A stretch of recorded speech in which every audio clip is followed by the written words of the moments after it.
टेंटेड़ा। Hello मेरे प्यारे बच्चों, कैसे हालचाल है? उम्मीद करता हूं कि आप सब बहुत बढ़िया होंगे, मस्त होंगे, चिल होंगे, एंजॉय कर रहे होंगे। बेटा मैं आपका दोस्त, आपका यार, आपका ट्यूटर, जो भी आप मेरे को समझो। फिलहाल मेरा नाम मोहित यादव और मैं आपको पढ़ाने आया हूं जीव विज्ञान बायोलॉजी। और बायोलॉजी में बेटा हम लोग जिस टॉपिक को पढ़ रहे हैं, जिसको डिस्कस कर रहे हैं, वो है आपकी कक्षा 9वीं का, क्लास 9th का चैप्टर है ऊतक, जिसको अंग्रेजी में कहते हैं टिश्यू और हिंदी में कहते हैं ऊतक।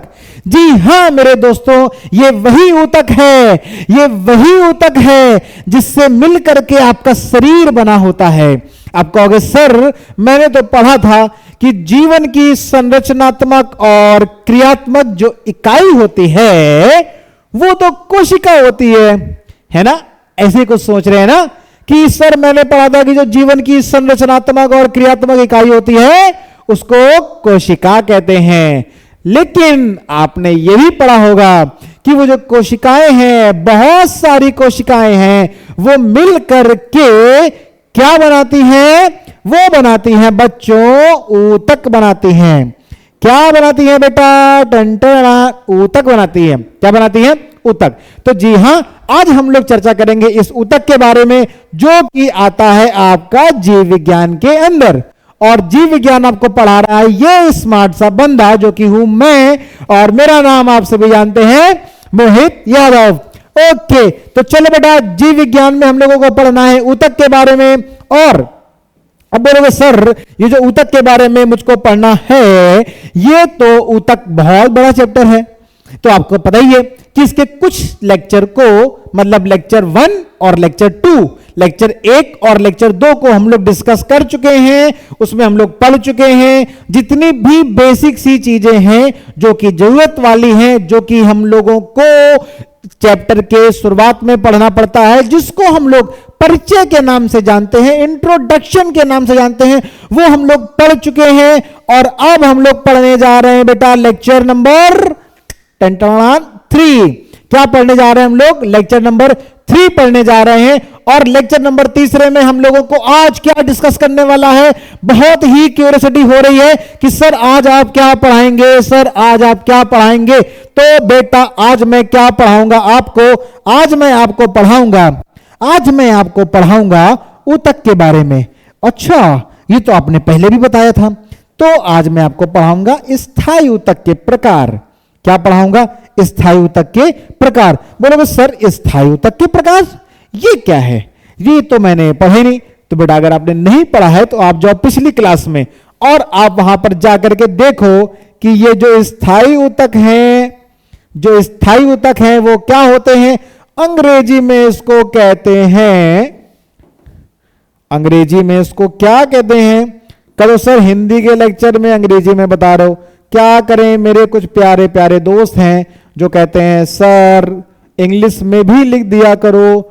तो कोई दिक्कत नहीं है, हिंदी में भी पढ़ते हैं और इंग्लिश में भी पढ़ते हैं। तो बेटा इसको कहते हैं परमानेंट टिश्यू। क्या कहते हैं? परमानेंट टिश्यू कहते हैं, स्थायी ऊतक कहते हैं। अब जैसे आपको समझ में नहीं आ रहा होगा कि स्थायी है, कैसा है? स्थायी है, परमानेंट है, मतलब कि इसका मतलब क्या होता है बेटा? स्थायी ऊतक वो होते हैं जिनमें विभाजन की क्षमता क्या हो जाती है? खत्म हो जाती है। विभाजन की क्षमता खत्म हो जाती है। मतलब बेटा वो विभाजन नहीं कर पाते हैं। क्या नहीं कर पाते हैं? विभाजन नहीं कर पाते हैं। तो वो कौन से ऐसे ऊतक हैं जो विभाजन करते हैं? जल्दी बताइए, क्विक। अगर आपने मेरे पहले के लेक्चर को देखा होगा तो आप इसका जवाब जान रहे होंगे। और जी हां, आप जो सोच रहे हैं बिल्कुल सही सोच रहे हैं, क्योंकि उसको कहते हैं विभज्योतक। क्या कहते हैं? विभज्योतक कहते हैं। जिसमें क्या होता है मेरे प्यारे बच्चों? जिसमें विभाजन की क्षमता होती है, उसको क्या कहते हैं? उसको विभज्योतक ऊतक कहते हैं। और जब विभाजन की क्षमता खत्म हो जाती है, जब वो विभाजित नहीं कर पाते हैं, तो वो विभोज्योतक से क्या हो जाते हैं, परमानेंट हो जाते हैं, मतलब स्थायी ऊतक हो जाते हैं। तो ये हमने समझा एक छोटा सा ओवरव्यू किसके बारे में, स्थायी ऊतक के बारे में, कि स्थायी ऊतक वो हैं जिनमें जिनमें जिनमें जिनमें क्या होता है, जिनमें विभाजन की क्षमता खत्म हो जाती है। क्या हो जाती है, विभाजन की क्षमता खत्म हो जाती है। उसको क्या कहते हैं, जल्दी बताओ जल्दी बताओ, जिसमें विभाजन की क्षमता खत्म हो जाती है उसको क्या कहते हैं, तो उसको कहते हैं स्थायी ऊतक। जो हो गया स्थायी, अब वो नहीं करेगा कोई भी लड़ाई, क्योंकि वो हो गया है स्थायी। लेकिन समस्या ये है कि जो स्थायी ऊतक के प्रकार हैं, मतलब स्थायी ऊतक यहां पर दो प्रकार के होते हैं। कितने प्रकार के होते हैं भाई, दो प्रकार के होते हैं, एक है ये और एक है वो। अब ये और वो क्या होता है भाई, ऐसे कैसे समझेंगे हम लोग। एक होता है बेटा सरल स्थायी ऊतक, क्या होता है, सरल स्थायी ऊतक, और एक होता है जटिल स्थायी ऊतक। क्या होते हैं, दो तरह के ऊतकों की चर्चा आज हम लोगों को करनी है, विस्तृत चर्चा करेंगे। क्या सरल स्थायी ऊतक होते हैं और क्या जटिल स्थायी ऊतक होते हैं। आप लोगों ने पहले भी देखा था, पहले भी पढ़ा था कि सरल स्थायी ऊतक तीन प्रकार के होते हैं। कितने प्रकार के होते हैं, तीन प्रकार के होते हैं, मैंने आपको बताया था। और जो जटिल स्थायी ऊतक हैं वो दो प्रकार के होते हैं। कितने प्रकार के होते हैं, दो प्रकार के होते हैं। जटिल स्थायी ऊतक की चर्चा अगर करेंगे तो बेटा हम लोग यहां पर किसके बारे में जानेंगे, हम लोग जानेंगे यहां पर जाइलम के बारे में। किसके बारे में, जाइलम के बारे में, और फ्लोएम के बारे में। किसके बारे में जानेंगे, जाइलम के बारे में जानेंगे और फ्लोएम के बारे में जानेंगे। वहीं जब हम सरल स्थायी ऊतक की चर्चा करेंगे, सरल स्थायी ऊतक की चर्चा करेंगे तो हम यहां पर जानेंगे किसके बारे में, तीन चीजों के बारे में। कितनी चीजों के बारे में, तीन चीजों के बारे में जानेंगे, जिसमें हम लोग पहला क्या बोलेंगे, पहला क्या बोलेंगे भाई, पहला बोलेंगे पैरेनकाइमा। क्या बोलेंगे, पैरेनकाइमा।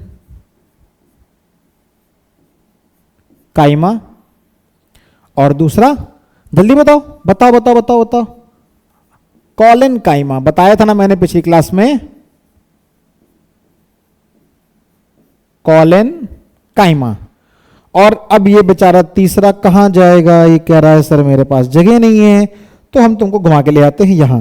या एक काम करते हैं, एक काम करते हैं, तुमको हम यहां नहीं ला करके तुमको स्मार्ट सा बनाते हैं, और तुमको हम रखते हैं, एक हो गया पैरेनकाइमा, एक हो गया कॉलेनकाइमा, और एक को ले आते हैं नीचे, जिसको हम लोग कहते हैं स्क्लेरेनकाइमा।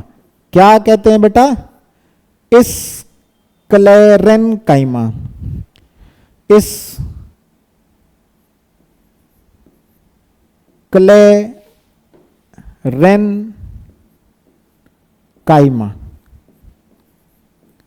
तो तीन तरह के हम लोगों को काइमा की चर्चा करनी है, तीन तरह के काइमा की चर्चा करनी है। पहला पैरेनकाइमा, कॉलेनकाइमा, स्क्लेरेनकाइमा। ठीक, ये तीनों ही पैरेनकाइमा, कॉलेनकाइमा, स्क्लेरेनकाइमा नाम को याद कर लो, ठीक है, क्योंकि ये किसके पार्ट हैं, किसके भाग हैं, सरल स्थायी ऊतक के हैं। और वहीं जब जटिल स्थायी ऊतक की बात करेंगे तो वहां पर हम पढ़ेंगे जाइलम के बारे में और फ्लोएम के बारे में। तो चलिए भाई शुरुआत करते हैं। बहुत ही इंटरेस्टिंग क्लास होने वाली है आज की, जिसमें हम लोग देखेंगे सरल स्थायी ऊतक के बारे में। किसके बारे में देखेंगे, किसके बारे में देखेंगे बताइए, सरल स्थायी ऊतक के बारे में हम लोग चर्चा करेंगे। और बताइए क्या होते हैं सरल स्थायी ऊतक, तो ये तो बहुत ही सरल से होते हैं बेचारे। क्यों, क्योंकि ये एक ही प्रकार की कोशिका से बने होते हैं। किससे बने होते हैं, एक ही प्रकार की कोशिका से बने होते हैं, जिनको क्या कहते हैं, जिनको सरल स्थायी ऊतक कहते हैं। तो देखो भाई क्या लिखा है, एक ही प्रकार की कोशिकाओं से बने हुए ऊतकों को क्या कहते हैं, सरल स्थायी ऊतक कहते हैं। ये एक ही प्रकार की कोशिका से बने होते हैं, ज्यादा टेंशन नहीं लेते हैं, ठीक। और हम लोगों ने चर्चा करी थी पिछली क्लास में किसकी, एपिडर्मिस की, याद है, याद आ रहा है, याद आ रहा है? एक डायग्राम बनाया था, तने की काट बनाई थी जिसमें सबसे ऊपर कौन थी? क्यूटिकल थी, फिर उसके नीचे एपिडर्मिस थी, फिर कॉर्टेक्स था। याद आ रहा है ना? नहीं याद आ रहा है? क्विक तुरंत जाइए पिछला लेक्चर देखिए। पिछले लेक्चर में सबसे लास्ट में मैंने आपको बताया था तने की काट के बारे में, जो डायग्राम आपकी एनसीईआरटी में दिया हुआ है, और उसकी चर्चा हम लोगों ने करी थी, उसको अच्छे से समझा था। क्या एपिडर्मिस है, क्या कॉर्टेक्स है, क्या एंडोडर्मिस है, क्या पेरिसाइकिल है, क्या क्या संवहन ऊतक होते हैं। वैसे संवहन ऊतक के बारे में मैंने नहीं बताया था, ये वर्ड आज हम लोग चर्चा करेंगे। लेकिन जो संवहन ऊतक होते हैं जिसको हम लोग जाइलम और फ्लोएम ही कहते हैं, हाँ वही जाइलम फ्लोएम जो हम लोग इतने दिन से सुनते चले आ रहे हैं, उसी को संवहन ऊतक भी कहते हैं। ठीक है, आगे और भी चर्चा करेंगे। फिलहाल यहां पर देखते हैं जो एक ही प्रकार की कोशिकाओं से बने होंगे ऊतक, उनको बोलेंगे सरल स्थायी ऊतक। और ये जो सरल स्थायी ऊतक हैं कहां पाए जाते हैं? एपिडर्मिस के नीचे की कोशिकाओं की जो कुछ परतें होती हैं, अगर आपको वो चित्र याद आ रहा हो तो कुछ इस तरह से हम लोगों ने वो चित्र बनाया था। ठीक है, छोटा बनाते हैं। कुछ इस तरह से हम लोगों ने चित्र बनाया था। यहां पर बहुत ही ऐसे मोटी सी एक संरचना थी, जिसको बेटा क्या नाम दिया था? जिसको हम लोगों ने क्यूटिकल नाम दिया था। याद आ रहा है? क्या नाम दिया था? क्यूटिकल नाम दिया था। ठीक, और इसके नीचे जो संरचना थी,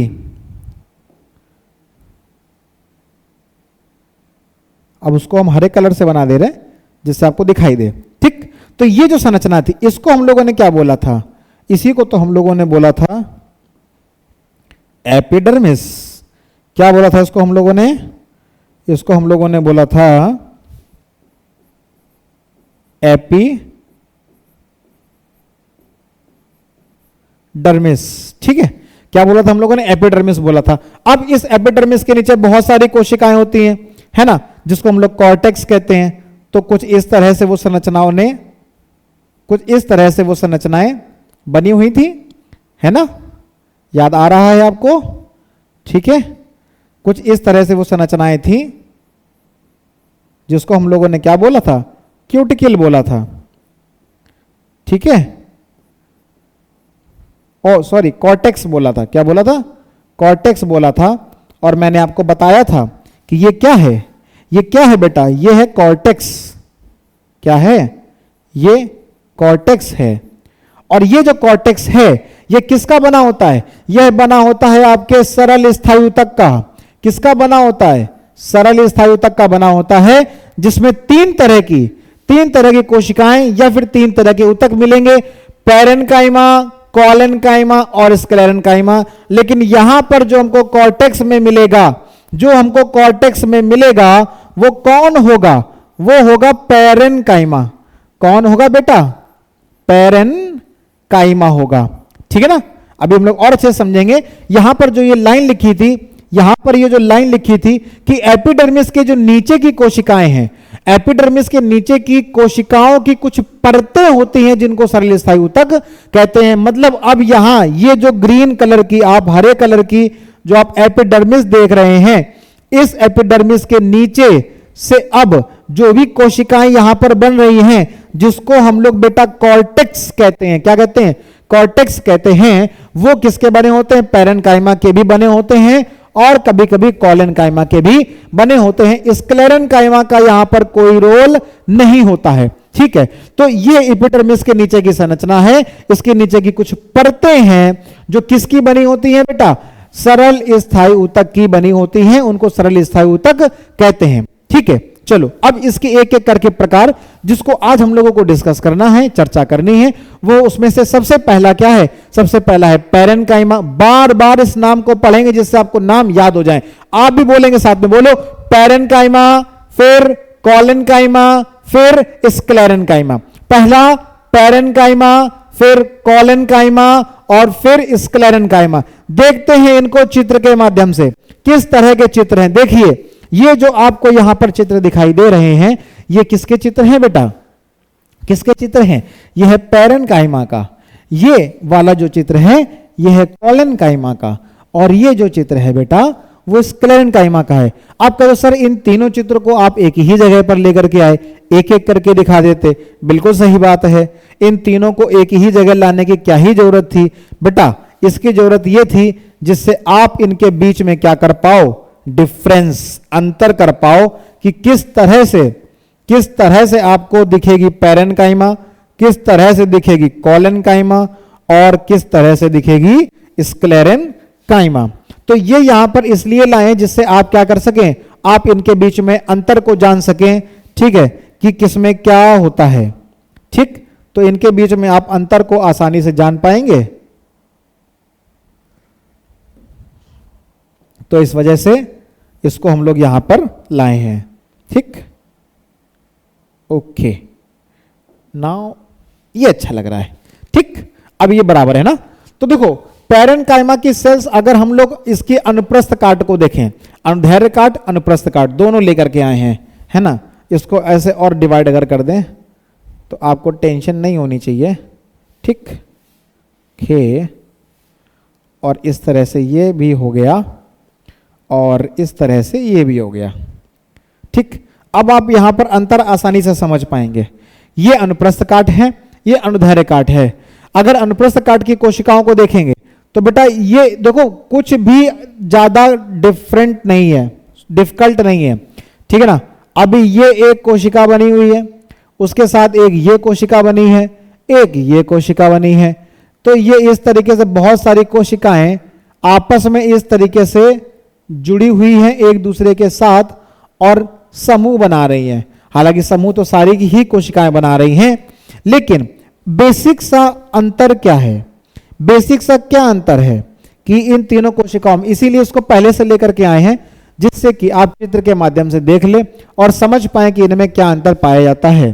तो देखो पैरेनकाइमा की ये जो कोशिकाएं हैं, जो अनुप्रस्थ काट है, इसमें ये कोशिकाएं एक दूसरे से जब लगी हुई हैं तो ये बीच बीच में देखो, ये बीच बीच में कुछ इनको यहां पर खाली जगह मिल रही है ना। क्या मिल रही है, देखो ये कुछ खाली जगह मिल रही है, और ये जो खाली जगह है इसको क्या बोलते हैं, इसको बोलते हैं अंतराकोशीय स्थान। क्या बोलते हैं, अंतराकोशीय स्थान। ये बहुत सारे अंतराकोशीय स्थान आपको कहाँ मिल जाएंगे, इस पैरेनकाइमा सेल्स में, कोशिकाओं में मिल जाएंगे। ठीक है, क्या बोलते हैं इनको, इनको बोलते हैं इनको बोलते हैं अंतराकोशीय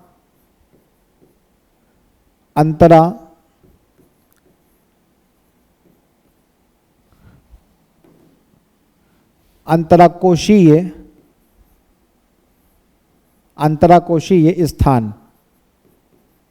तो ये जो अंतराकोशीय स्थान है ये कहाँ पाए जाते हैं, ये पैरेनकाइमा में पाए जाते हैं। क्या यही अंतराकोशीय स्थान कॉलेनकाइमा में पाए जाते हैं? तो देखो ये देखो कितना बढ़िया सा चित्र बना हुआ है इसका। अब यहां पर आप ये जो कोशिकाएं आप देख रहे हैं तो ये सब एक दूसरे से ऐसे जुड़ी हुई हैं, और जुड़े होने के साथ यहां पर आपको किसी भी प्रकार का कोई भी अंतराकोशीय स्थान दिखाई नहीं दे रहा है ना। यहां पर आपको कोई भी अंतराकोशीय स्थान नहीं दिखाई दे रहा है, क्योंकि इनकी कोशिका भित्ति आपस में क्या है, इनकी कोशिका भित्ति आपस में बहुत ही ज्यादा मोटी है। ठीक है ना, कैसे है, थिक है, बहुत ही ज्यादा मोटी है, जिसकी वजह से अंतराकोशीय स्थान बहुत ही कम या ना के बराबर है। अगर हम स्क्लेरेनकाइमा की बात करते हैं तो यहां पर तो अंतराकोशीय स्थान बिल्कुल भी नहीं मिलता है। इसकी तो स्क्लेरेनकाइमा की जो कोशिकाएं होती हैं, इस ऊतक की जो कोशिकाएं हैं वो इतनी ज्यादा मोटी होती हैं, इतनी ज्यादा दृढ़ होती हैं और इतनी ज्यादा थिक होती है, मतलब वही मोटी होती है कि अंतराकोशीय स्थान की तो जगह ही नहीं रह जाती है। ठीक है, तो ये एक बेसिक सा अंतर है, बहुत ही साधारण सा अंतर है कि अंतराकोशीय स्थान की अगर आप चर्चा करेंगे, किसकी चर्चा करेंगे, किसकी बात करेंगे, अगर आप अंतराकोशीय स्थान की बात करेंगे तो पैरेनकाइमा की कोशिकाओं में अंतराकोशीय स्थान नहीं मिलेगा। कॉलेनकाइमा में बहुत ही कम, क्योंकि इसकी जो कोशिका भित्ति है वो बहुत ही मोटी होती है। इसकी जो कोशिका भित्ति है वो कैसी होती है, बहुत ही मोटी होती है। स्क्लेरेनकाइमा की तो बहुत ही ज्यादा मोटी होती है, दृढ़ होती है, और और कैसी होती है, ये डेड कोशिकाएं होती हैं, मृत कोशिकाएं होती हैं। कैसी होती हैं, मृत कोशिकाएं होती हैं। ठीक है, ये इसकी अनुप्रस्थ काट है। ठीक है, ये अनुप्रस्थ काट है, ये इसकी अनुदैर्घ्य काट है। अगर आप इसी को लंबवत रूप में देखेंगे, ये गोलाकार रूप में था बेटा, किसके रूप में था, गोलाकार, ये लंबवत रूप में है, तब भी ये लंबवत रूप में है और आपस में बेटा एक दूसरे से जुड़ी हुई है। ठीक है, और इनके बीच में क्या है, इनके बीच में एक खाली स्थान है जो आपको आसानी से दिख रहा है, जिसको क्या कहते हैं, अंतराकोशीय स्थान कहते हैं। ठीक है, अगर आप ये वाली कॉलन कायमा की कोशिकाओं की बात करेंगे, ऊतक की बात करेंगे, तो कॉलन कायमा ऊतक की जो कोशिकाएं हैं, उनकी जो कोशिका भित्ति है वो कैसी होती है, बहुत ही ज़्यादा मोटी होती है, जिसकी वजह से ये कोशिकाएं आपस में एक दूसरे से लगी तो होती हैं, लेकिन इतनी ज़्यादा इनकी कोशिका भित्ति मोटी होती है, जिसकी वजह से इनके बीच में जो अंतराकोशीय स्थान होना चाहिए था वो नहीं रहता है। ठीक है, अंतराकोशीय स्थान नहीं रहता है, क्या हो गया, गायब हो गया, खत्म हो गया। क्यों, इसकी कोशिका भित्ति क्या है, मोटी है। लेकिन यहां पर अगर आप देखेंगे तो देखो ये वाला जो जैसे खाली जगह है, यहां पर हमको एक गैप दिख रहा है, ये हमको यहां पर खाली स्थान दिख रहा है, ये खाली स्थान दिख रहा है, इसी तरीके से फिर यहां पर खाली स्थान दिख रहा है ना, यहां पर भी दिख रहा है। तो मतलब कि जो पैरेन्काइमा की कोशिकाएं हैं वो आपस में अटैच हैं, एक कोशिका ये है, एक कोशिका ये है, ऊतक की, दोनों आपस में जुड़ी हुई हैं। कोशिकाओं के समूह को ही क्या कहते हैं, ऊतक कहते हैं। कोशिकाओं के समूह को ही क्या कहते हैं, ऊतक कहते हैं। ठीक है, तो ये कोशिकाएं आपस में जुड़ी हुई है, लेकिन जब एक कोशिका दूसरे कोशिका से जुड़ी है तो बहुत ही हल्की सी एक दूसरे से टच कर रही है, बहुत जरा सी, जिसके बीच में दो कोशिकाओं के बीच में जो खाली जगह है, जो खाली स्थान है, जिसको रिक्त स्थान कहते हैं, अंतराकोशीय स्थान कहते हैं, वो पैरेन्काइमा में पाया जाएगा। कॉलन कायमा में बहुत ही कम, ना के बराबर, और स्क्लेरन कायमा में तो बिल्कुल भी नहीं पाया जाएगा। ठीक है, तो ये तीनों का एक बेसिक सा अंतर है। चलिए आगे बढ़ते हैं। तो बेटा ये पैरेन्काइमा के बारे में है, जो हम लोगों ने चित्र को यहां पर देखा। ठीक है, क्या कह रही हैं ये कोशिकाएं, क्या कहता है बेटा पैरेन्काइमा, कह रहा है कि पैरेन्काइमा सबसे अधिक, बेटा बहुत ही इंपॉर्टेंट लाइन है, सबसे अधिक पाया जाने वाला क्या है, सबसे अधिक पाया जाने वाला सरल स्थायी ऊतक है। सबसे ज्यादा मात्रा में पाया जाने वाला सरल स्थायी ऊतक कौन होता है, पैरेन्काइमा होता है, जो सबसे ज्यादा पाया जाता है, सबसे अधिक पाया जाता है। और हमने आपको बताया था इसकी जो कोशिका भित्ति है, जो कोशिकाएं वो आपस में बहुत हल्के से जुड़ी हुई हैं, जिसकी वजह से इनके बीच में जो स्थान होता है, रिक्त स्थान होता है, अंतराकोशीय स्थान होता है, वो पाया जाता है। तो इसकी जो कोशिका भित्ति होगी, जो इसकी कोशिका भित्ति होगी बेटा, वो कैसी होगी, पतली होगी। कैसी होगी, पतली। अगर कोशिका भित्ति मोटी हो गई तो फिर, अगर थिक हो गई, मोटी हो गई, तो इनके दो कोशिकाओं के बीच में जो जगह है वो नहीं होगा, भर जाएगा। अगर पतली है तो हल्का सा जगह पाया जाएगा। ठीक है, तो कोशिका भित्ति मोटी किसकी होगी, कॉलन कायमा की, लेकिन पैरेन्काइमा की कोशिका भित्ति कैसी होगी बेटा, पतली होगी। ठीक है, अच्छा तीसरी बात, तीसरा इंपॉर्टेंट पॉइंट क्या कह रहा है बेटा, ये कोशिकाएं जीवित हैं। कैसी हैं ये, जीवित हैं। पैरेन्काइमा भी जीवित है, मैंने आपको बताया, कॉलन कायमा भी जीवित है, लेकिन जब हम पढ़ेंगे स्क्लेरन कायमा तो वो देखेंगे वो कोशिकाएं मृत होती हैं। ठीक है, तो पैरेन्काइमा की जो कोशिकाएं हैं वो जीवित हैं, और इस प्रकार के ऊतक की जो कोशिकाएं हैं उनके मध्य में क्या पाया जाता है बेटा, उनके मध्य में क्या पाया जाता है, उनके मध्य रिक्त स्थान पाया जाता है। ये किस कलर का हो गया रिक्त स्थान, उनके मध्य में क्या पाया जाता है, रिक्त स्थान पाया जाता है। ठीक है, और ये क्या करेगा बेटा, क्या करेगा, ये जो है भोजन का ये ऊतक क्या करेगा, भोजन का भंडारण करती है। बहुत ही महत्वपूर्ण लाइन, क्या करती है ये ऊतक क्या करते हैं, भोजन का भंडारण करते हैं। ठीक है, रिक्त स्थान पाया जाता है, कोशिका भित्ति पतली होती है, सबसे अधिक पाई जाती है, सबसे ज्यादा मात्रा में पाई जाती है, और क्या करती है, ऊतक का भंडारण करती है। ठीक है, तो ये देखो कोशिकाएं हैं, जैसे मान लो अगर हम किसी एक कोशिका को अगर देखें यहां पे, तो बेटा ये देखो ये एक कोशिका है। ठीक है, या इसी को देख लेते हैं जिसमें हमने निशान बना रखे हैं, जिससे आपको बाकी चीजें भी समझ में आ जाएं। तो ये हमने बनाया एक कोशिका। ठीक, अभी ये क्या है बेटा, ये तो कोशिका भित्ति है। क्या है ये क्या है, ये है कोशिका भित्ति, है ना, जो कैसी होती है, पतली होती है। कोशिका भित्ति कैसी होती है, पतली होती है। ठीक, अच्छा अब इसके अंदर बेटा ये क्या है, ये जो हमने निशान बनाया ये क्या है बेटा, ये केंद्रक है। क्या है ये, केंद्रक है। केंद्रक के बारे में आप लोगों ने पढ़ा होगा, जीव विज्ञान का पहला चैप्टर। साइंस की बात नहीं कर रहा हूं, विज्ञान की बात नहीं कर रहा हूं, जीव विज्ञान की बात कर रहा हूं। और जीव विज्ञान का जो पहला चैप्टर है वो आपका क्या है, कोशिकाओं के बारे में था। ठीक है, कोशिका जो कि जीवन की संरचनात्मक और क्रियात्मक इकाई होती है, जिसमें हमने लोगों ने पढ़ा था, क्या पढ़ा था, पादप कोशिका के बारे में देखा था, जंतु कोशिका के बारे में देखा था, प्रोकैरियोटिक कोशिका के बारे में देखा था, यूकैरियोटिक कोशिका के बारे में देखा था। ठीक है, और जो यूकैरियोटिक कोशिका होती है उसके अंदर जितने भी कोशिकांग होते हैं, जितने भी महत्वपूर्ण कोशिकांग होते हैं, वो सब हम लोगों ने पढ़े थे और उसमें हम लोगों ने केंद्रक की भी चर्चा करी थी। आपको याद आ रहा होगा, नहीं याद आ रहा है तो तुरंत रिवाइज करो, लेक्चर देखो, लेकिन केंद्रक के बारे में आपको पता होना चाहिए, आपको याद होना चाहिए, क्योंकि बहुत ही ज्यादा महत्वपूर्ण है। इस केंद्रक के अंदर गुणसूत्र भी पाए जाते हैं, आपको पता है ना, ये वही गुणसूत्र है जो मानव में 23 जोड़ी या संख्या की बात करेंगे तो 46 गुणसूत्र संख्या में होते हैं। केंद्रक को जरूर पढ़िएगा। आज का होमवर्क है, आप केंद्रक को रिवाइज करेंगे। क्या होमवर्क है आपका, केंद्रक को रिवाइज करेंगे। और मुझे कमेंट करके जरूर बताइएगा किन किन बच्चों ने मेरी बात मानी है, किन किन बच्चों ने इस केंद्रक को रिवाइज किया है, ये आप हमको कमेंट करके जरूर बताएंगे। ठीक है, चलो, तो ये एक कोशिका है, ये कोशिकाओं का समूह है जिसको ऊतक बोला गया है। कौन सा ऊतक बोला गया है, तो पैरेन्काइमा बोला गया है। इसकी एक कोशिका को देखते हैं तो सबसे बाहर क्या है बेटा, कोशिका भित्ति है। इसके अंदर क्या है, केंद्रक है। और बहुत ही अच्छी बात कि ये आप जो इस तरह की ये कुछ खाली स्थान देख रहे होंगे, इसको क्या कहते हैं बेटा, इस खाली स्थान को क्या कहेंगे, इस खाली स्थान को रिक्तिका कहते हैं। क्या कहते हैं बेटा, रिक्तिका कहते हैं। ठीक है ना, जो कि पाई जाती है, या इसको रसधानी भी कह सकते हैं। क्या कह सकते हैं इसको,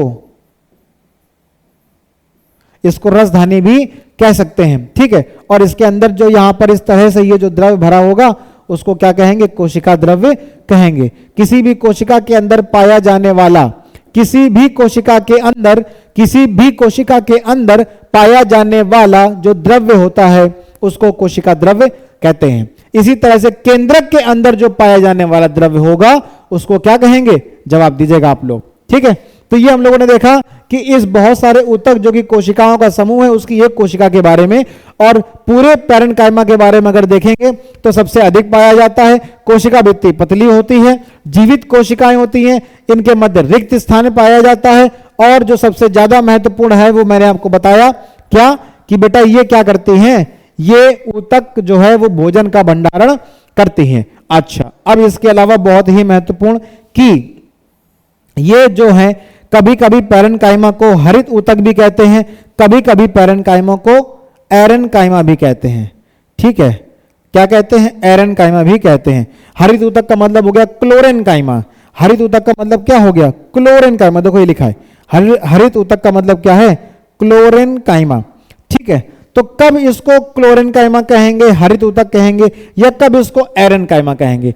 एरेन्काइमा का मतलब हो गया एयर, एयर का मतलब हो गया हवा। ठीक, और क्लोरेन्काइमा मतलब हरित ऊतक का मतलब हो गया कुछ कुछ हरा हरा। और जब हरे कलर की बात आती है, किसकी बात आती है, हरे कलर की बात आती है, तो हमेशा आप चर्चा करते हो किसकी बेटा, क्लोरोफिल की चर्चा करते हो। यह क्लोरोफिल वही वर्णक है, यह क्लोरोफिल क्या है, यह क्लोरोफिल बेटा वर्णक है जो कहां पाया जाता है, जो पौधों की पत्तियों में पाया जाता है। कहां पाया जाता है, जो, ये तो गड़बड़ हो गया, जो कहां पाया जाएगा, जो पौधों की पत्तियों में पाया जाता है, जिसके कारण से जो पत्तियां हैं वो किस कलर की दिखती हैं, हरे रंग की दिखती हैं बेटा। किस रंग की दिखती हैं, हरे रंग की। तो ये हरे रंग की, ये जो हमको यहां पर संरचना दिखाई दे रही है हरे रंग की दिखाई दे रही है। तो ये हरा रंग किसकी वजह से है, तो ये हरा रंग किसकी वजह से है, अब गाना नहीं याद आ रहा होगा, हरा रंग डाला है, ये हरा रंग किसकी वजह से है, ये क्लोरोफिल की वजह से है। और ये क्लोरोफिल इस पैरेन्काइमा ऊतक में पाया जाता है, यह क्लोरोफिल इस पैरेन्काइमा ऊतक में पाया जाता है, जिसके कारण इस पैरेन्काइमा ऊतक को क्या कहेंगे बेटा, हरित ऊतक कहेंगे या फिर क्लोरेन्काइमा कहेंगे। इसी प्रकार से जो जलीय पौधे हैं बेटा, कौन है? जलीय पौधे। ये जो जलीय पौधों में पैरेन्काइमा की कोशिकाओं के मध्य मध्य हवा की बड़ी गुहिकाएं होती हैं। हवा की बड़ी गुहिकाएं होती हैं। हमने आपको बताया एरेनकाइमा। एरेनकाइमा का मतलब क्या हो गया? देखो AEREN, एरेनकाइमा, ठीक है, ये अंग्रेजी शब्द है, इसी को हिंदी में एरेनकाइमा लिख दिया गया। तो एरेनकाइमा से मतलब क्या हुआ बेटा? एयर। एरेनकाइमा से मतलब क्या हुआ? एयर। और एयर का मतलब क्या हुआ बेटा? हवा। क्या मतलब हुआ? हवा। एरेनकाइमा अंग्रेजी शब्द है, एरेनकाइमा से हमको याद आया एयर, और एयर का मतलब होता है हवा। तो मतलब यहां पर क्या पाई जाएंगी? ये जो पैरेन्काइमा की कोशिकाएं हैं, ये जो पैरेन्काइमा की कोशिकाएं हैं, इनके मध्य क्या पाया जाएगा बेटा? हवा की बड़ी गुहिकाएं पाई जाएंगी, जिसकी वजह से इसको क्या कहेंगे? एरेनकाइमा कहेंगे। ठीक, तो ये है बेटा किसके बारे में? पैरेन्काइमा के बारे में। चलिए आगे चर्चा करते हैं क्लोरेन्काइमा के बारे में। क्लोरेन्काइमा के बारे में हमने आपको बताया कि इसकी जो कोशिका भित्ति है वो मोटी होती है। इसकी जो कोशिका भित्ति है वो मोटी होती है, और इसकी कोशिका भित्ति मोटी होने की वजह से, बेचारी मोटी है ना, खाते पीते घर की है ना, तो जब खाते पीते घर की है तो भैया मोटी ही हो जाएगी ना। क्या किया जाए इसमें? अब इसका क्या ही दोष है बेचारी कोशिकाओं का, है? अब खाते पीते घर की है तो भैया तुम भी खाओ, ठीक है ना। तो अब बेचारी ये खाते पीते घर की, इसलिए क्या हो गई है? यह मोटी हो गई। और क्योंकि यह मोटी हो गई है, इसकी वजह से इनके अंदर जो रिक्त स्थान है, जो कि पैरेन्काइमा में पाया जाता था, कोलेनकाइमा में नहीं पाया जाएगा। ठीक, बाकी वही ये कोशिका भित्ति है, ये केंद्रक है, ठीक, और ये क्या है? रिक्तिका है, जैसा कि हम लोगों ने पिछले चित्र में अभी अभी तुरंत समझा है। ठीक, ओके, चलो देखते हैं क्या है बेटा कोलेनकाइमा। देखो, पौधों में लचीलापन, ठीक है, महत्वपूर्ण है। पौधों में लचीलापन। अब जो ये जो पौधों में लचीलापन आता है, ठीक है, वो किसके कारण है बेटा? पौधों में लचीलापन का गुण कोलेनकाइमा ऊतक के कारण ही होता है। पौधों में लचीलेपन का जो गुण है बेटा, वो किसके कारण होता है? कोलेनकाइमा के कारण होता है। यह पौधे के विभिन्न भागों जैसे कि पत्ती और जैसे कि तने में क्या करता है? लचीलापन लाता है। और इसी की वजह से यह क्या करता है बेटा? पौधों को यांत्रिक सहायता, मैकेनिकल सपोर्ट, यांत्रिक सहायता भी प्रदान करता है। क्या करता है? पौधों को यांत्रिक सहायता भी प्रदान करता है। ठीक है ना। अगला पॉइंट क्या कह रहा है? इस ऊतक की जो कोशिकाएं हैं वो भी जीवित होती हैं, है ना। अब चौंकने वाली बात नहीं, मैंने आपको बताया पैरेन्काइमा कोलेनकाइमा दोनों की कोशिकाएं क्या है? जीवित हैं। बस वही लिखा है, जो मैं आपको बता रहा हूं वही यहां पर लिखा हुआ है। वह उस ऊतक की कोशिकाएं जीवित होती हैं, लंबी होती हैं। अगर अनुदैर्ध्य की बात करेंगे तो लंबी हो जाएगी, और अनियमित ढंग से कोनों पर मोटी होती हैं। अनियमित ढंग से क्या होती हैं? कोनों पर मोटी होती हैं। ठीक है। इस ऊतक की जो कोशिकाओं के बीच है वो बहुत कम, मैंने बताया था ना, बहुत ही कम स्थान होता है। ठीक है। क्यों? क्योंकि इसकी जो कोशिकाएं हैं वो क्या होती हैं? कोनों पर जाकर के मोटी हो जाती हैं। ये जो आप किनारे देख रहे हैं ना, ये किनारे, ये किस कलर से कर दिया? कंफ्यूज हो जाएंगे। ये जो किनारे हैं ना, अरे यार, ये जो किनारे हैं ना, अब ये पूरे में नहीं, यहां पे नहीं, देखो समझो, ये इधर से आया पतला, ये पतला। अब ये जो किनारा आए, ये यहां मोटी हो गई, यहां सिर्फ किनारे किनारे पे क्या हो गई? यहां मोटी हो गई। बाकी ये आया, ऐसे आया, ऐसे आया, ये कोई दिक्कत नहीं। लेकिन ये जो किनारे हैं, इस किनारों पे क्या हो गई? ये मोटी हो गई। ठीक है ना। अब ये किनारों पे मोटी कहां हो रही? किनारों पे हो रही, बीच में नहीं, बीच में नहीं। कहां पर? किनारों पे मोटी हो रही। इस चित्र के माध्यम से आप समझ पा रहे होंगे आप लोग कि किनारों का मतलब क्या? पूरी नहीं मोटी होती, पूरी ये पूरी मोटी नहीं है। ठीक है ना। कहां पे? सिर्फ ऐसे किनारों पे, ये किनारा है, ये किनारा है, यहां पर है, देखो दिख रहा है ना आपको, यहां पर क्या है बेटा? ये थिक है, मोटी है। ठीक है ना। और ये आपको इस चित्र में दिख पाएगा, इसमें नहीं देख पाएंगे आप, क्योंकि ये लंबा है तो इसमें लंबाई में नहीं देख पाएंगे ना ये, लेकिन इसमें देख पाएंगे। ये ऐसे चौड़ाई में जा रहा है ना, चौड़ाई में बढ़ता हुआ चला जा रहा है बेचारा। अब क्या करे, लंबाई में तो बढ़ नहीं पा रहा है, तो चौड़ाई में ही बढ़ेगा ना। देखो रिवाइज करो, क्या बताया मैंने कोलेनकाइमा के बारे में? कोशिकाएं कैसी होती हैं? जीवित होती हैं। पौधों में क्या लाता है? लचीलापन लाता है, जिसकी वजह से मेरे दोस्तों क्या करता है? ये यांत्रिक सहायता भी प्रदान करता है। ठीक है। इसके अलावा अनियमित ढंग से क्या होती है, कोनों पर मोटी होती हैं और इनके बीच जो रिक्त स्थान है वो बहुत ही कम पाया जाता है। चलिए अब किसकी बात करेंगे बताओ, अब बताओ हम लोग किसकी बात करने वाले हैं। अब हम लोग बात करेंगे स्क्लेरेन्काइमा की। कोलेनकाइमा पढ़ लिया, कोलेनकाइमा की बात करेंगे स्क्लेरेन्काइमा की। और स्क्लेरेन्काइमा का तो सर पिछली स्लाइड में तो आप चित्र लेकर के आए थे, इसमें चित्र नहीं है, कोई बात नहीं, टेंशन नहीं लो, चित्र भी आ जाएगा। इस ऊतक की जो कोशिकाएं वो बेटा कैसी होती है, मृत होती है। मैंने आपको बताया था सिर्फ पैरेन्काइमा और कोलेनकाइमा दो ही ऐसी कोशिकाएं हैं जिसकी कोशिकाएं कैसी होती है, जीवित होती हैं। लेकिन अगर आप स्क्लेरेन्काइमा की बात करेंगे तो याद रखेंगे हमेशा स्क्लेरेन्काइमा की कोशिकाएं कैसी होती हैं बेटा, मृत कोशिकाएं होती हैं, लंबी होंगी आकार में, पतली होंगी, क्योंकि इस ऊतक में लिग्निन के कारण, किसके कारण, लिग्निन। अब ये क्या है, लिग्निन के कारण क्या हो जाती है, ये मोटी हो जाती है, ठीक है ना। लिग्निन क्या है, ये एक तरह का पदार्थ है, बहुत ही थिक है, जिसकी वजह से क्या होता है, जिसकी वजह से ये कैसी हो जाती है, मोटी हो जाती है और फिर बाद में मृत भी हो जाती है। तो मृत हो जाती है तो पौधों को भी क्या करेंगी, सहायता प्रदान करेंगी, ठीक है ना। अब मृत है, पड़ी हुई है कहीं किनारे, तो कुछ ना कुछ तो काम करेंगी, तो कम से कम मजबूती ही दे दें, ठीक है ना। जीवित तो है नहीं बेचारी, जिंदा तो है नहीं,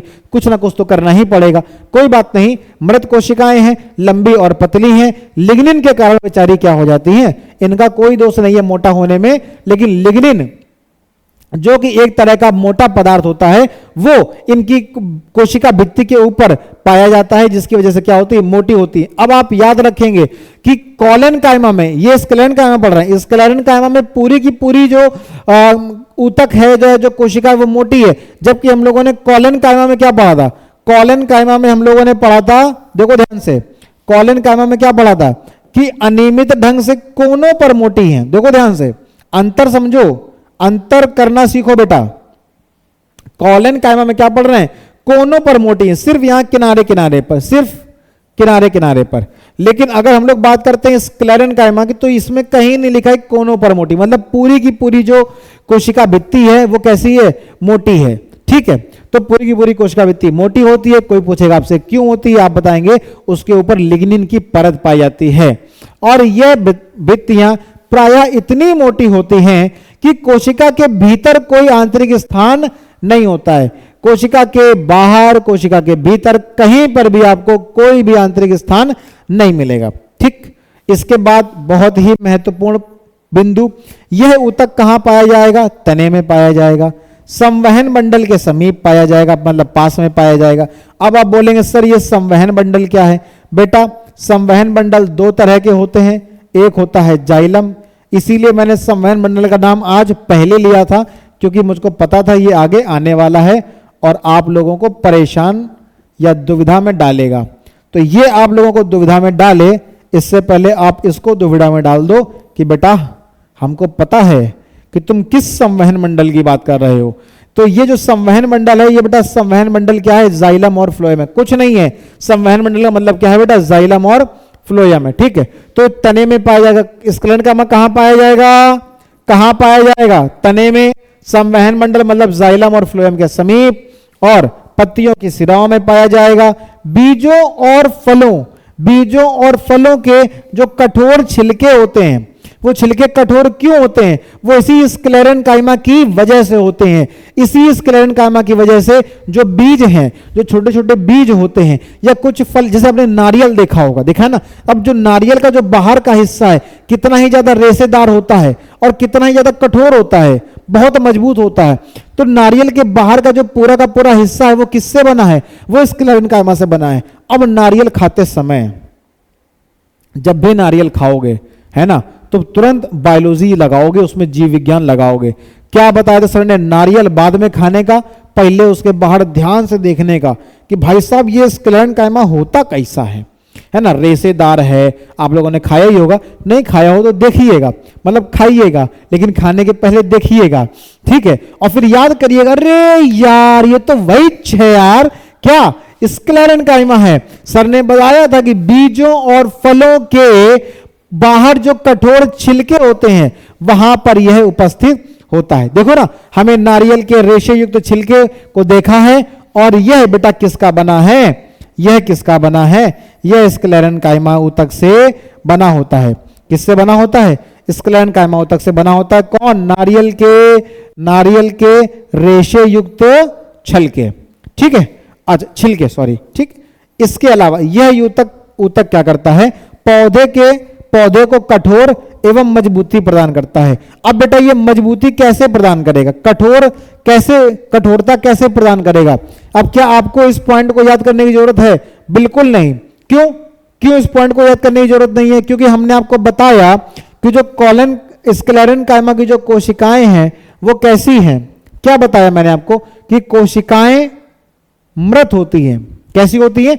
मृत हैं। अब जब मृत है मतलब डेड हो गई, मर गई ये, तो ये कोशिकाएं मर गई है तो बाहर तो चली नहीं जाएंगी, रहेंगी तो उसी जगह पे। तो अब अगर उस जगह पे हैं तो कुछ ना कुछ तो काम करेंगी ना। तो क्या काम करती हैं? पौधे को कठोरता प्रदान करेंगी और मजबूती प्रदान करेंगी।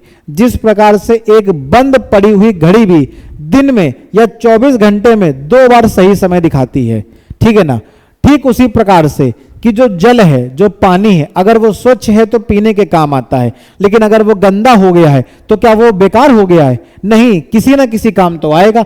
किस काम से आएगा? हो सकता है आग बुझाने के ही काम से आ जाए।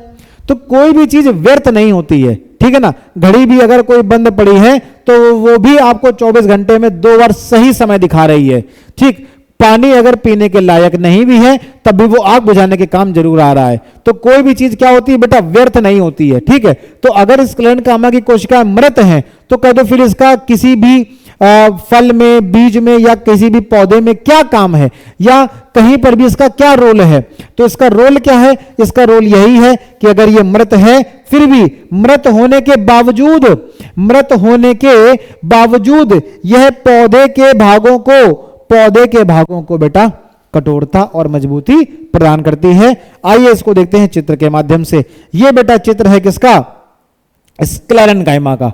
किसका चित्र है? स्क्लेरन कायमा का है। और जैसे कि अभी हम 2 चीजों की बात कर रहे थे, बार बार आपको समझ में आ रहा होगा, अनुप्रस्थ काट और अनुदैर्घ्य काट, ठीक है ना। जब हम किसी भी चीज की लंबवत बात करेंगे तो वो अनुदैर्घ्य काट है, और जब हम लंबवत नहीं करेंगे तो वो अनुप्रस्थ काट है। अब जैसे बताओ, अब जैसे ये डायग्राम है, ठीक, तो ये बेटा कौन सी काट है? ये कौन सी काट है? और ये, तो अगर आप इसकी बात करेंगे तो ये लंबवत है, ये लंबाई में है। तो ये जो लंबाई में है तो ये कौन सी काट है? तो ये बेटा अनुदैर्घ्य काट है।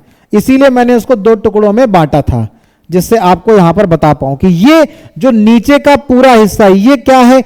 ये स्क्लेरन, कॉलन, पेरन, इन कायमा की कौन सी काट है बेटा?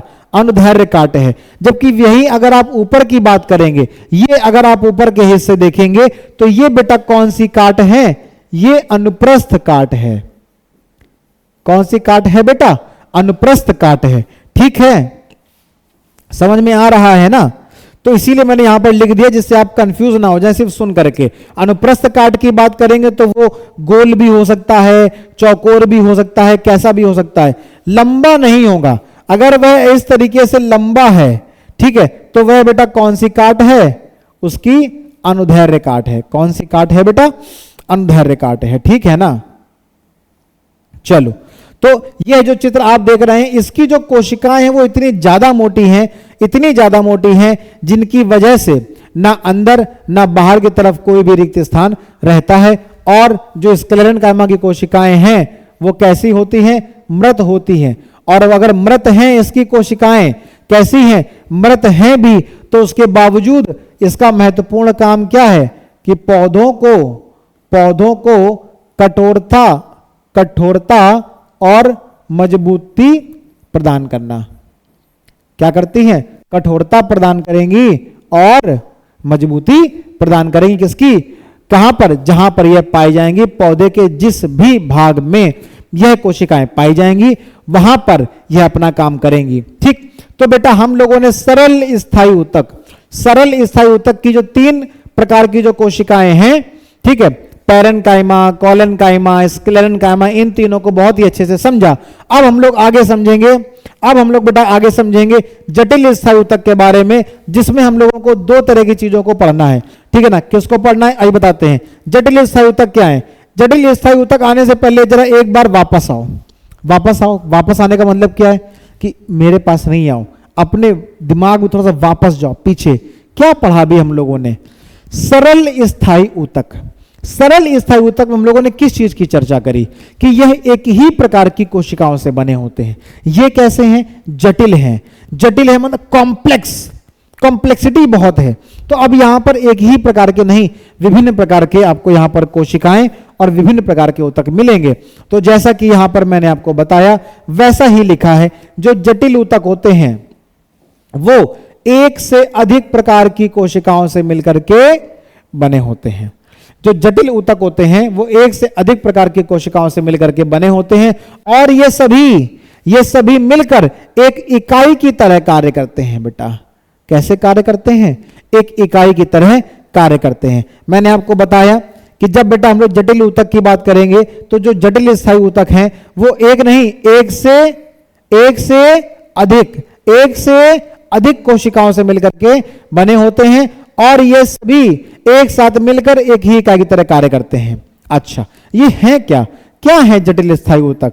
तो बेटा जटिल स्थायी ऊतक की जब हम लोग बात करते हैं तो यहां पर दो उदाहरण की चर्चा करते हैं, एक जाइलम और एक फ्लोएम।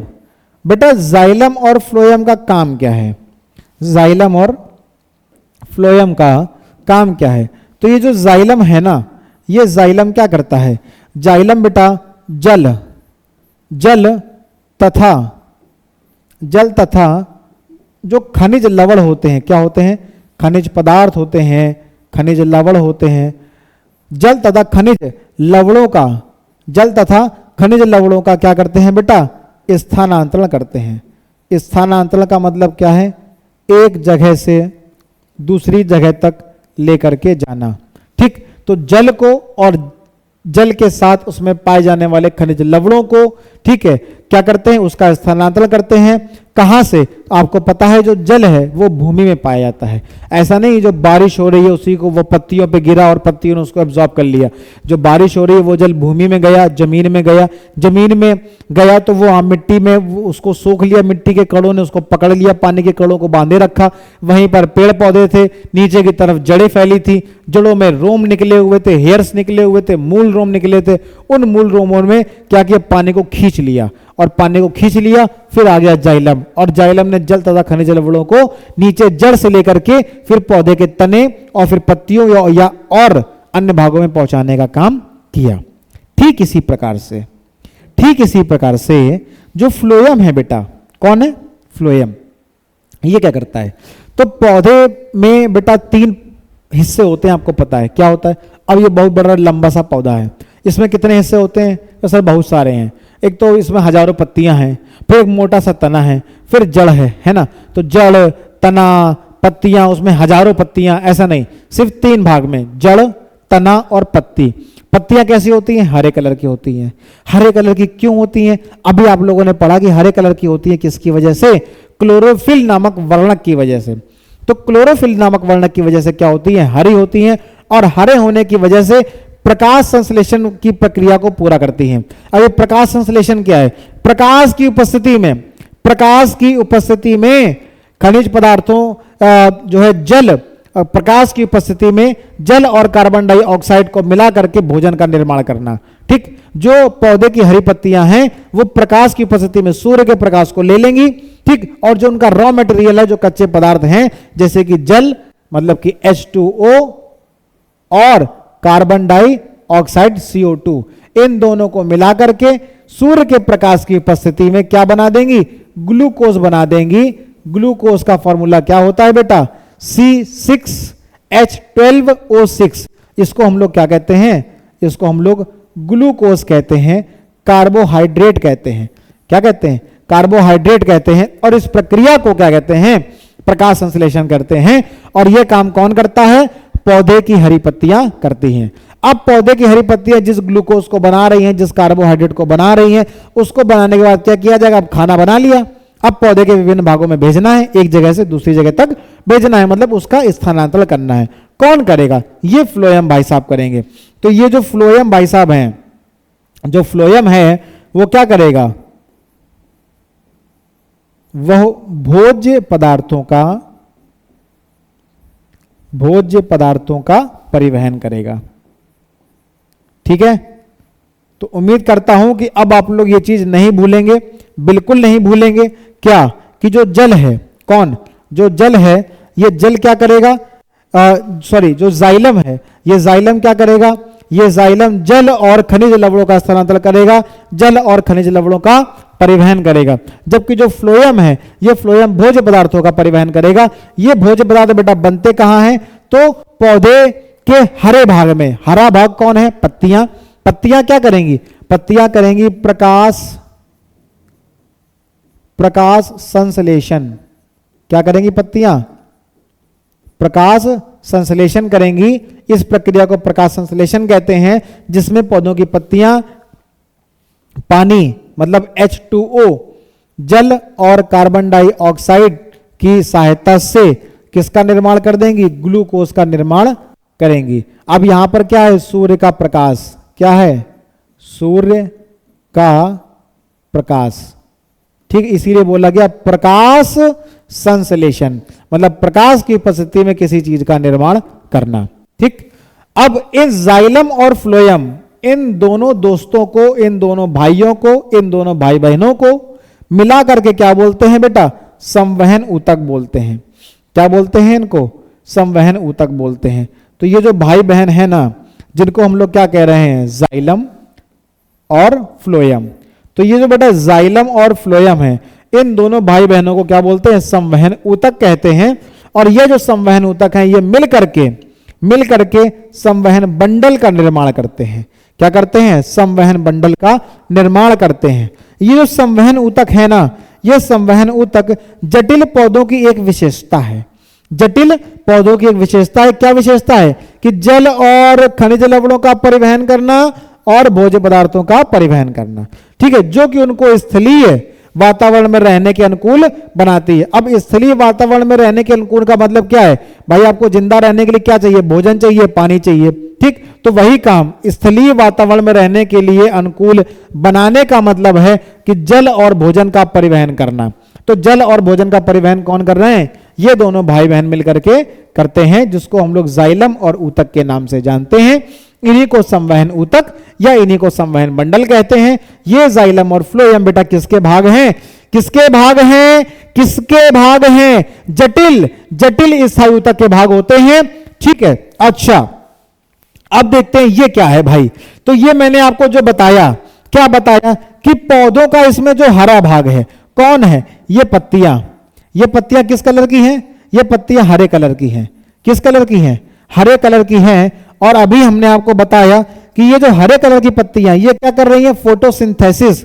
फोटोसिंथेसिस का मतलब प्रकाश, याद आ रहा ना, अभी जस्ट बताया था। क्या करती हैं ये हरी पत्तियां, प्रकाश संश्लेषण करती हैं। क्या है ये प्रकाश संश्लेषण, प्रकाश संश्लेषण का मतलब है प्रकाश की उपस्थिति में, किसकी उपस्थिति में, प्रकाश की उपस्थिति में, सूर्य के प्रकाश की उपस्थिति में क्लोरोफिल की सहायता से, क्योंकि क्लोरोफिल है तभी तो पत्तियां क्या हैं, हरी हैं। तो क्लोरोफिल की सहायता से सूर्य के प्रकाश की उपस्थिति में जल, किसको लिया, जल H2O, और किसको लिया, कार्बन डाइऑक्साइड, और क्या बना दिया, ग्लूकोज बना दिया। क्या बना दिया, ग्लूकोज। फॉर्मूला बोलो जल्दी से बोलो, क्विक फॉर्मूला बोलो, क्या होता है ग्लूकोज का, C6H12O6। क्लियर है, ओके। इस प्रक्रिया को क्या बोलता है, इस प्रक्रिया को बोलते हैं प्रकाश संश्लेषण। जो कौन कर रहा है, ये कर रही है पौधे की हरी पत्तियां।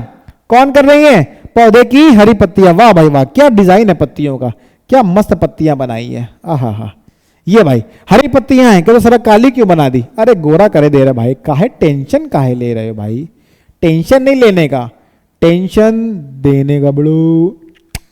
तो क्या हो गया भाई, ये हरी पत्तियां हो गई। ये हरी पत्तियां क्या कर रही हैं, प्रकाश संश्लेषण कर रही हैं, मतलब ग्लूकोज को बना रही हैं। किसकी सहायता से, जल और कार्बन डाइऑक्साइड की सहायता से, और सूर्य के प्रकाश की उपस्थिति में। और इस भोजन को लेकर के जाने का काम कौन कर रहा है, कौन इस भोजन को लेकर के पौधों के विभिन्न भागों में, चाहे फिर वो यहां पर इस पत्ती में बना हुआ जो भोजन है उसको, चाहे फिर ये नीचे लेकर के जाने का काम हो, या उसको ऊपर लेकर के जाने का काम हो, या उसको पौधे के किसी और भागों में, या उसको किसी और भागों में लेकर के जाने का काम हो, वो कौन करता है, फ्लोएम करता है। कौन करता है बेटा, फ्लोएम करता है। कौन करता है? फ्लोएम करता है। क्लियर है ना? थोड़ा अच्छे से लिख दें। वैसे भी मेरी राइटिंग गजब है ना? मेरी राइटिंग समझ में आती है ना कि नहीं आती है? बताना मेरे को, मेरी राइटिंग समझ में आती है कि नहीं आती है? तो कौन करता है ये काम भाई साहब? फ्लोएम करता है। अच्छा, ये क्या लिखा है? वाटर एंड मिनरल्स, मतलब जल तथा खनिज लवण। क्या है ये? जल है और खनिज लवण है। जो जल है और खनिज लवण है वो ये क्या है? ये है बेटा पौधे की जड़। क्या है ये है पौधे की जड़ है। ये भैया बढ़िया इस तरीके से भयंकर तरीके से निकली हुई है भाई साहब, क्या ही बताया जाए। अब ये इसे बिल्कुल राक्षस की तरीके फैले हुई है, जिसे राक्षस नहीं फैले होते हैं, है ना, चारों दिशाओं में। तो एकदम भयंकर तरीके से अपना प्रकोप बना रखा है जल ने। और ये जल क्या करती है? ये जल को कहीं भागने नहीं देती है, जल और खनिज लवणों को पकड़े लेती है। भाई साहब तुम जाओगे कहां? यहीं आओगे मेरे पास। क्यों? क्योंकि हम हैं पेड़ के भाग और पेड़ को देना है पानी। तो यहां से तुमको घसीट लिया और लेकर फिर तुमको कहां चले गए? ऊपर। तो जो जल है वो सिर्फ कहां जाएगा? जलों से ऊपर की तरफ। कहां जाएगा? देखो ध्यान से, जो जल और खनिज लवण है उसको जड़ों के माध्यम से अवशोषित किया जा रहा है, और जड़ों के माध्यम से अवशोषित करके पौधों के तना और पत्तियों में, मतलब ऊपर की तरफ भेजा जाएगा। कौन भेजेगा? कौन भेजेगा भाई साहब? जाइलम भेजेगा। कहां की तरफ? ऊपर की तरफ। जबकि ये जो फ्लोएम है ये पौधों की हरी पत्तियों में बने हुए ग्लूकोज को, बने हुए भोज्य पदार्थ को कहां भेजेगा? सब जगह। नीचे भी भेजेगा, मतलब जड़ों में। जड़ों को भी तो खाना चाहिए भैया, पानी तुमको दे रहा है उसको भी तो खाना दो। खाना नहीं दोगे तो काम कैसे करेगा? तो नीचे भी भेजेगा, ऊपर भी भेजेगा, क्योंकि ऊपर ये कौन बैठी है? पत्तियां। तो ऊपर भी पत्तियां हैं, नीचे जड़ है, सभी को खाना देना है भाई साहब। तो खाना देने का काम कौन करेगा? फ्लोएम करेगा, जो ऊपर भी जाएगा खाना देने और नीचे भी जाएगा, मतलब दोनों दिशाओं में, ऊपर भी नीचे भी, ऊपर भी नीचे भी। कौन? फ्लोएम। लेकिन ये जो जाइलम है ये सिर्फ और सिर्फ ऊपर जाता है, नीचे जाने का काम नहीं करता, टेंशन नहीं लेता ज्यादा ये। ठीक है ना? चलो भाई देखते हैं जाइलम के बारे में। बेटा अब मैंने आपको बताया था कि जब मैं आपको जाइलम पढ़ाऊंगा तो इसके बारे में विस्तृत चर्चा करेंगे। वो विस्तृत चर्चा क्या है? वो ये है कि जो जाइलम है, कौन है जाइलम? कौन है भाई? अरे कौन है? जाइलम है। तो ये जाइलम बेटा कितने तरह का है? 4, 1, 2, 3 और 4। अब ये जो जाइलम है 4 तरह का होता है। नंबर 1 वाहिनिका। नंबर 1 वाहिनिका कौन है? ये। फिर नंबर 2 वाहिका। नंबर 2 वाहिका।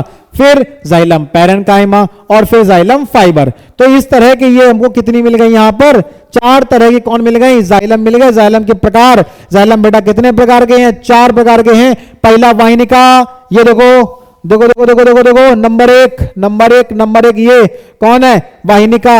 ये कौन है? वाहिका। ये जाइलम पैरेन्काइमा और ये जाइलम फाइबर। तो ये 4 तरह की जो कोशिकाएं हैं, ठीक है ना। अब ये फाइबर कैसा दिख रहा है? फाइबर कैसा दिख रहा है? ये एकदम लंबा सा है और इस तरह से जो है ये दिख रहा है। तो ये क्या हो गया? फाइबर हो गया। पैरेन्काइमा की बात करेंगे तो ये एक इस तरह की सेल है और ये इस तरह से अंदर से बनी हुई है। ठीक, तो ये क्या है? ये है जाइलम पैरेन्काइमा। ठीक, ओके। अब अगर बात करते हैं किसकी? वाहिका की। तो भाई साहब ये कौन है? वाहिका। कल सर चित्र जरूरी है? हाँ भाई साहब बिल्कुल जरूरी है, बिना चित्र के तो कुछ भी नहीं है, है ना। तो ये क्या हो गई? वाहिका हो गई। ठीक, इसी प्रकार से इस तरफ से गिनना नहीं है कितने होने चाहिए, कि मतलब किताब में 5 दिए तुम भी 5 ही बनाओ, कोई जरूरी नहीं है ना। टेंशन नको लेने का, टेंशन नहीं लेने का बिल्कुल भी। 2, 4, 6 जितने मर्जी उतने बना दो। ठीक, अब अगर हम बात करेंगे वाहिनिका की, तो यह वाहिनिका कुछ कुछ हमको फाइबर की तरह ही दिखती है, लेकिन फाइबर से बेटा थोड़ी सी क्या है? मोटी है। बात यह है ना, खाते पीते घर की है ना बेटा। अब तुम भी खाते पीते घर के रहोगे तो कैसे रहोगे? हेल्दी रहोगे, और हेल्दी रहना अच्छी बात है। अब इस तरीके से यहाँ पर ये क्या मिल जाएगा? केंद्रक मिल जाएगा। ठीक है, तो ये किसका चित्र हो गया? ये बिल्कुल सोयाबीन के जैसा लग रहा है ना, खाने का मन तो नहीं कर रहा है, बस खाना नहीं तुम, बाकी तो सब ठीक है। तो ये बेटा किसका चित्र है? यह चित्र है जाइलम का, जिसमें हमने देखा, क्या देखा कि जाइलम कितने तरह की है? 4। पहला वाहिनिका, फिर वाहिका, फिर जाइलम पैरेन्काइमा और फिर जाइलम फाइबर। अब बेटा जो वाहिका और वाहिनिका है, वाहिका और वाहिनिका है, इनकी कोशिका भित्ति कैसी होती है?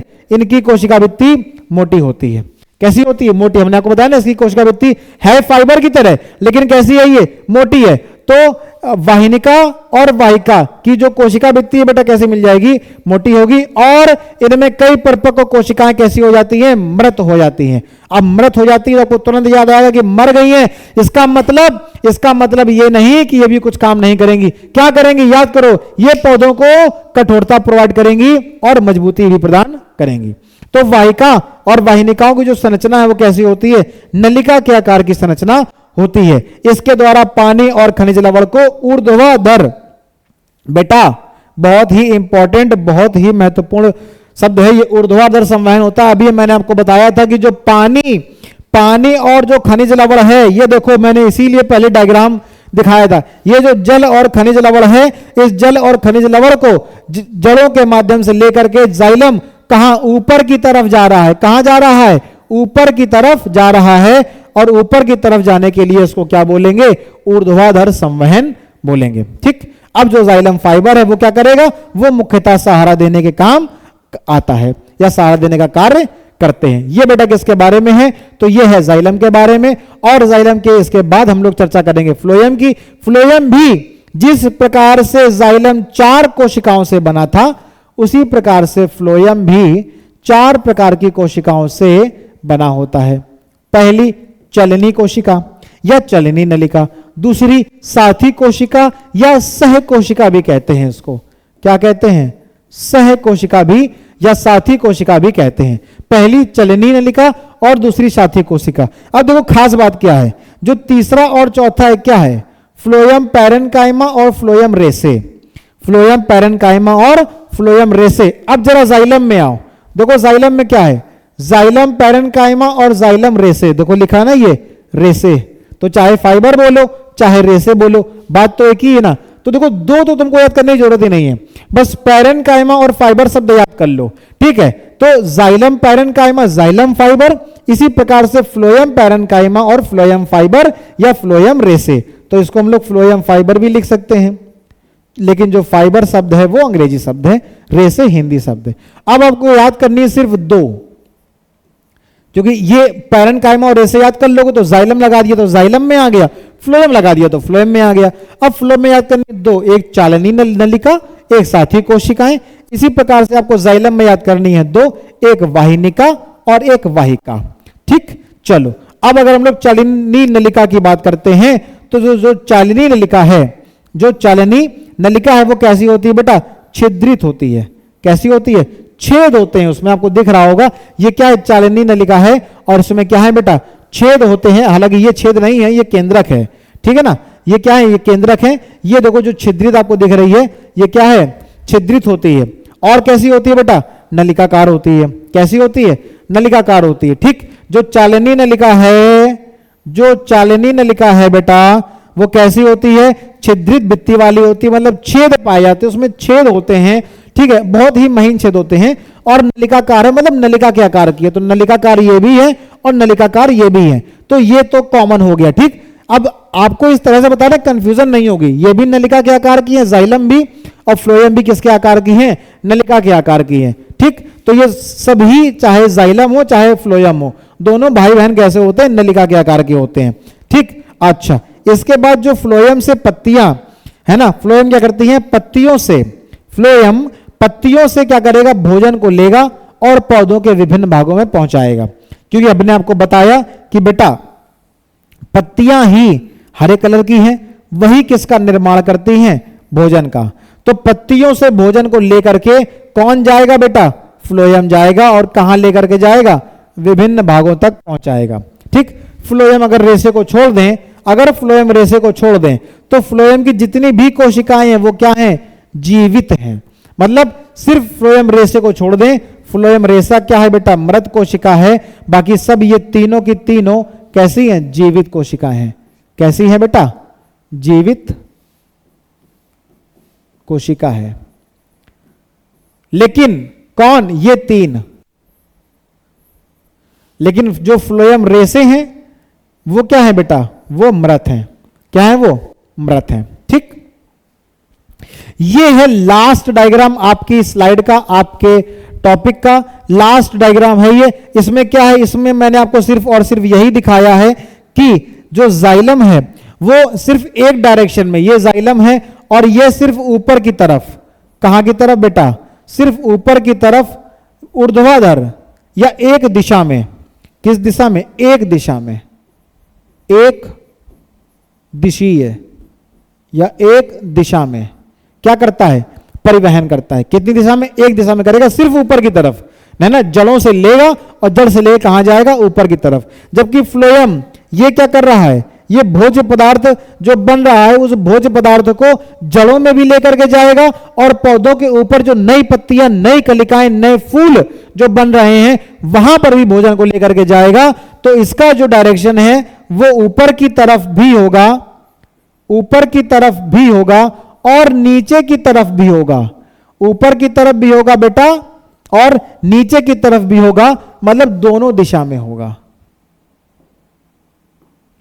कहां होगा?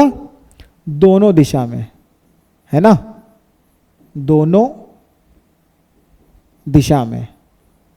ठीक, और जबकि जो जाइलम है उसका सिर्फ और सिर्फ एक दिशा में और फ्लोएम का बेटा दोनों दिशा में, है ना। फ्लोएम कहता है कि अब तो रहेगा मेरा ही जलवा, है ना, मेरा ही जलवा, जलवा जलवा। ठीक बेटा, चलो तो ये आज हम लोगों ने बेटा दो महत्वपूर्ण टॉपिक को समझा, जिसका जो मेन कॉन्सेप्ट था वो था स्थायी ऊतक। और स्थायी ऊतक के प्रकार, स्थायी ऊतक हम लोगों ने पिछली क्लास में डिस्कस कर लिया था, चर्चा कर ली थी। स्थायी ऊतक के प्रकार आज हम लोगों ने पढ़े, सरल और जटिल। सरल में हम लोगों ने तीन तरह की कोशिकाओं की, तीन तरह के ऊतकों की चर्चा करी, पैरेन्काइमा, कोलेनकाइमा और स्क्लेरेन्काइमा के बारे में। वहीं जटिल प्रकार के ऊतक में हम लोगों ने संवहन बंडल की चर्चा करी, संवहन ऊतक की चर्चा करी, जिसमें हम लोगों ने देखा कि वहां पर जाइलम और फ्लोएम नाम के दो भाई बहन पाए जा रहे थे। जाइलम भी 4 प्रकार की कोशिकाओं से बनता है, फ्लोएम भी 4 प्रकार की कोशिकाओं से बनता है, जिसमें जाइलम और फ्लोएम में दोनों ही दो कॉमन हैं। कौन कौन से? Xylem parenchyma, phloem parenchyma, xylem fibre, phloem fibre, ये कॉमन है। दो याद करनी है। जाइलम की बात करेंगे तो वाहिनिका और वाहिका, और फ्लोएम की बात करेंगे तो चालनी नलिका और साथी कोशिकाएं या सह कोशिकाएं। ठीक, तो ये बेटा टॉपिक है जो हम लोगों ने आज डिस्कस किया। आज के टॉपिक में अगर कुछ भी आपको नहीं समझ में आ रहा है, कोई भी ऐसा पॉइंट जो आपको लग रहा हो कि सर ये मेरे सर के ऊपर से चला गया, है ना, तो मेरे को कमेंट बॉक्स में जरूर बताओ कि सर ये मेरे को समझ में नहीं आया है। और अगर समझ में आया है तो ये भी बताओ कि सर बड़ी मजा आई, बड़े मजे से समझ में आया। और अपने दोस्तों को, अपने यारों को, जो भी आपके साथी लोग हैं उन सभी को क्या करिए? शेयर करिए। ठीक है, जिससे वो लोग भी इस चीज का, इस नॉलेज का, इस ज्ञान का फायदा उठा पाए। थैंक यू, धन्यवाद मेरे प्यारे मित्रों।